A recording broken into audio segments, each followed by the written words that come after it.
தலைமுடி கொட்டுது. இதற்காக நெறைய காஸ்ட்லியான ஷாம்பு யூஸ் பண்றது, சீரம் வாங்கி யூஸ் பண்றது. ஸோ இதெல்லாம் டெம்பரவரியா ஒரு சின்ன பெட்டர்மென்ட் குடுக்கும். அதுக்கப்புறமும் இந்த தலைமுடி கொட்டுறது அப்படிங்கிறது தொடர்ந்துகிட்டே இருக்கு. ஆனால் உணவு முறைகள மாற்றம் கொண்டு வரதன் மூலமாக முடி வளர்ச்சிய அதிகப்படுத்த முடியும். அதேபோல நெறைய இன்னைக்கு இளம் வயதினர பிரச்சனைக்குரிய ஒரு விஷயமா இருக்கிறதுன்னு பார்த்தீங்கன்னா, இளநரை சொல்றது. இந்த இளநரைக்கு என்ன உணவு எடுத்துக்கலாம்? அத பத்தி தான் நம்ம இன்னைக்கு பார்க்க போறோம். ஸோ ஹேர் ரொம்ப தின்னா இருக்கு. அது ரொம்ப மெல்லிசா மாறிடுச்சு. வறட்சியா மாறிடுச்சு. ஹேர் திக்னஸ வந்து இன்கிரீஸ் பண்ணணும் அப்படின்னா, பயோட்டின், ஒமேகா 3 அதிகமா இருக்கக்கூடிய உணவுப் பொருட்கள் வந்து எடுத்துக்கணும். பாதாம், வால்நட்ஸ், பூசணி விதைகள், அது கூட பேரிச்சம்பழம்.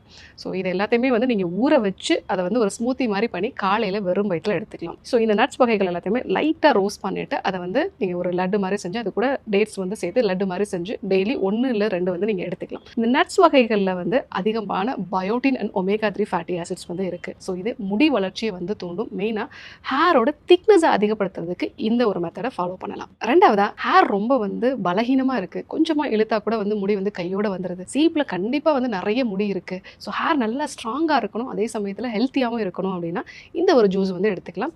நெல்லிக்காய், கருவேப்பிலை, எலுமிச்சை, இஞ்சி. ஸோ இந்த ஒரு ஜூஸ் வந்து எடுத்துக்கலாம். ஸோ ஒரு பெரிய நெல்லிக்காய், ஒரு 10 அல்லது 20 கருவேப்பிலையோட அந்த இலைகள், அது கூட ஒரு அரை எலுமிச்சை, இதை நல்லா வந்து நீங்க ஜூஸ் ஆக்கிட்டு இது கூட வந்து இஞ்சி வந்து துருவி போட்டு நீங்க எடுத்துக்கலாம். இல்லை இஞ்சியும் சேர்த்து ஜூஸ் மாதிரி பண்ணி எடுத்துக்கலாம். கண்டிப்பா இஞ்சியோட தோல் சீவிடணும். இந்த ஒரு ஜூஸ் வந்து நீங்க எடுத்துக்கிட்டீங்க அப்படின்னா இந்த வைட்டமின் சி அதிகமா இருக்கிறதுனால உங்களுடைய ஸ்கேல்புக்கான ரத்த ஓட்டம் வந்து நல்லா இன்க்ரீஸ் ஆகும். இந்த ஒரு ஜூஸ் வந்து தொடர்ந்து ஒரு மாசம் குடிச்சிட்டு வந்தாலே 90% வந்து உங்களுடைய ஹேர் வந்து growth ஆகும். கண்டிப்பா உங்களுடைய ஹேரோட அந்த திக்னஸும் வந்து நல்லா இன்க்ரீஸ் ஆகும். ஸ்ட்ராங்கான ஹேராகவும் இருக்கும். மூணாவதா ஹேர் ரூட்டை வந்து ஆக்டிவேட் பண்றது. ஏபிசி ஜூஸோட கொஞ்சம் இஞ்சி சேர்த்து வந்து எடுத்துக்கலாம். ஏபிசிங்கிறது ஆப்பிள், பீட்ரூட், கேரட்.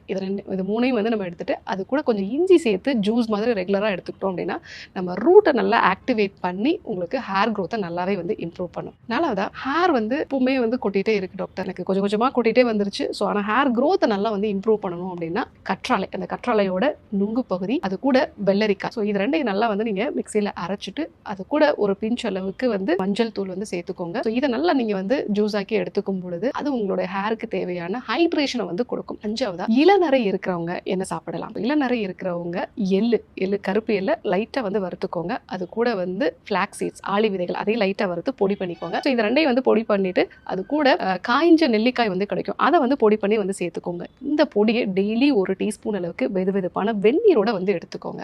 இதை காலையில் வெறும் வயிற்றுல எடுத்துக்கலாம். ஸோ அப்படி எடுத்துக்கிட்டிங்கன்னா இந்த எள்ளில் இருக்கக்கூடிய வேதிப்பொருட்கள் உங்கள் பாடியில் மலரின் உற்பத்தியை வந்து அதிகப்படுத்தும். அதே மாதிரி உங்களுக்கு தேவையான அந்த இரும்புச்சத்தையும் வந்து கொடுக்கறதுனால உங்களுக்கு இளநரை கொஞ்சம் கொஞ்சமாக மாற ஆரம்பிக்கும். அது மட்டும் இல்லாமல் பித்தத்தையும் வந்து இது குறைக்கும்.